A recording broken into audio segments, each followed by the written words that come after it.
So guys, ദാണ്ട് call me Jishnu one commented bro Galaxy A27 video ഇടാമോ?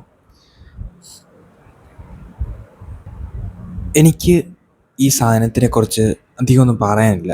കാരണം 40,000 രൂപയൊക്കെ കൊടുത്ത് ഈ സാധനം മേടിക്കേണ്ട ഒരാവശ്യമില്ല. On the way that's a Samsung phone and A സീരീസിന് 40,000 രൂപ A27. ഇപ്പം ഞാൻ വേറൊരു കേസ് സിറ്റുവേഷൻ കാണിച്ചു തരാം. അതാണ്ട് ഈ സാധനം കണ്ടോ, Samsung A27 M56. The A27 is way better than the M56 എന്ന് ആരും പറയാൻ പോകുന്നില്ല. കാരണം M56 തന്നെയാണ് നല്ലത്. ഇതിനകത്ത് എല്ലാ ഫീച്ചേഴ്സും M56 വരുന്നുണ്ടേ. നിങ്ങൾക്ക് കണ്ട് ഇവിടുത്തെ സ്പെക്ക് എടുത്ത് നോക്കിയാൽ തന്നെ കാണാം. നല്ല കുറഞ്ഞ വെസൽസ് ഉള്ള സാധനമൊക്കെ ആയിട്ടാണ് നമ്മളുടെ M56 വരുന്നത്.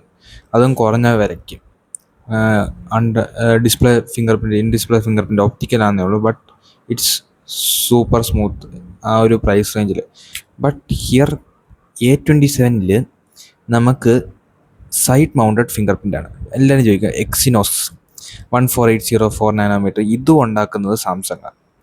ഈ സ്നാപ്ഡ്രാഗൺ 6 Gen 3 ഉണ്ടാക്കുന്നത് സാംസങ്ങാണ്.